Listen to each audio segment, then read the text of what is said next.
Welcome to ಸ್ನೇಹಾಸ್ cooking. ಇವತ್ತು ನಾನು ಉತ್ತರ ಕರ್ನಾಟಕ ಸ್ಟೈಲಲ್ಲಿ ಬದನೆಕಾಯಿ ಹೇಗೆ ಮಾಡೋದು ಅಂತ ತೋರಿಸ್ಕೊಡ್ತಾ ಇದ್ದೀನಿ. ಅದಕ್ಕೆ ಬೇಕಾಗುವ ಸಾಮಗ್ರಿಗಳು: ಬದನೆಕಾಯಿ ಈ ಥರ ನೀಟಾಗಿ ಕಟ್ ಮಾಡಿ ಇಟ್ಕೊಂಡಿರಬೇಕು, ಟೊಮೆಟೊ, ಈರುಳ್ಳಿ, ಬೆಳ್ಳುಳ್ಳಿ, ಹುಣಸೆಹಣ್ಣು, ಕೊತ್ತಂಬರಿ ಸೊಪ್ಪು, ಜೀರಿಗೆ, ಅರಿಶಿನ ಪುಡಿ. ಇದು ಉತ್ತರ ಕರ್ನಾಟಕ ಸ್ಟೈಲಲ್ಲಿರೋದು ಸ್ಪೆಷಲ್ ಮಸಾಲ. ಆಮೇಲೆ ಅದಕ್ಕೆ ಕಡಲೆಬೀಜ. ಫಸ್ಟು ಬಾಣಲಿಗೆ ಸ್ವಲ್ಪ ಎಣ್ಣೆನ ಹಾಕ್ಕೊಂಡು ಬದನೆಕಾಯಿನ ಫ್ರೈ ಮಾಡೋಣ.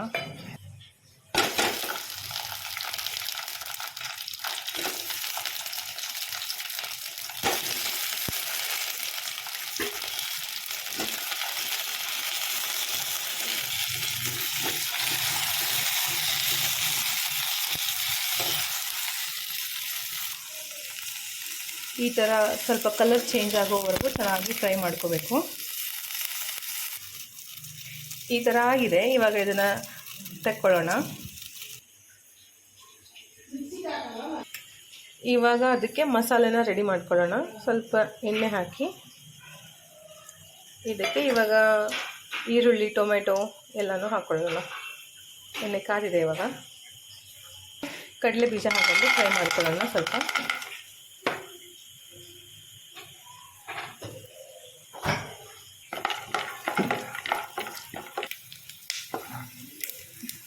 ಕಡಲೆ ಬೀಜ ಇವಾಗ ಈ ಥರ ಸೌಂಡ್ ಬರ್ತಾ ಇರಬೇಕಂದ್ರೆ ನೆಕ್ಸ್ಟ್ ಇದಕ್ಕೆ ಈರುಳ್ಳಿ,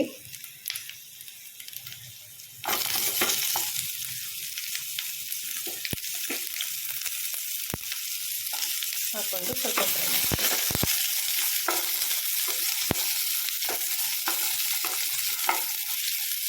ಇವಾಗ ಟೊಮೆಟೊ,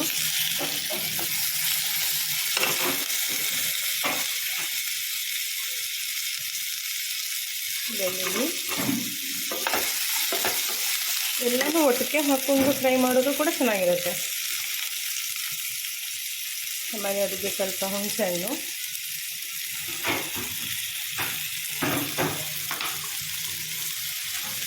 ಜೀರಿಗೆ,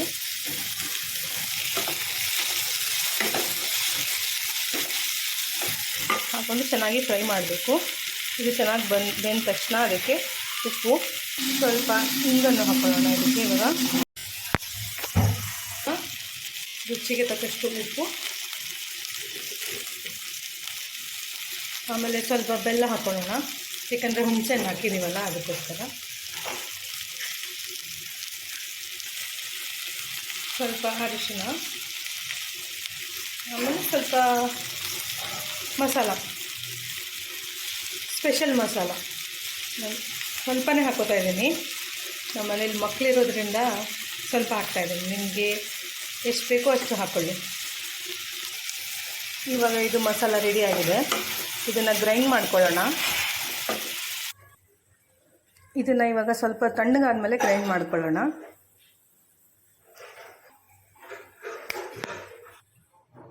ಮಸಾಲ ರೆಡಿಯಾಗಿದೆ. ಇದನ್ನು ಇದ್ರ ಒಳಗಡೆ ಹಾಕ್ಕೊಳ್ಳೋಣ. ಬದನೆಕಾಯಿ ಒಳಗಡೆ ಈ ಥರ ಫಿಲ್ ಮಾಡಿ ಆಗಿದೆ. ಇದನ್ನು ಇವಾಗ ಬೇಯಿಸ್ಕೊಳ್ಳೋಣ. ಸ್ವಲ್ಪ ಇದನ್ನೆಲ್ಲ ಒಂದು ಪಾತ್ರೆಯಲ್ಲಿ ಹಾಕಿಬಿಟ್ಟು ಉಳಿದಿರೋ ಮಸಾಲನೆಲ್ಲ ಅದರಲ್ಲಿ ಸೇರಿಸ್ಕೊಂಡು ಸ್ವಲ್ಪ ನೀರು ಹಾಕಿ 1-2-3 ನಿಮಿಷ ಬೇಯಿಸಿದ್ರೆ ರೆಡಿ ಆಗುತ್ತೆ.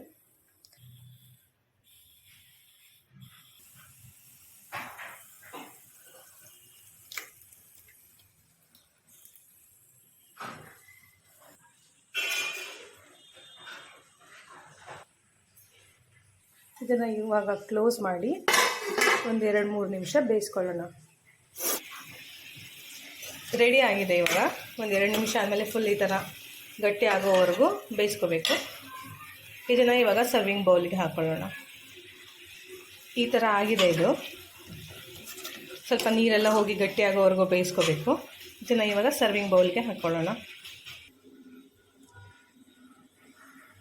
ರೆಡಿಯಾಗಿದೆ.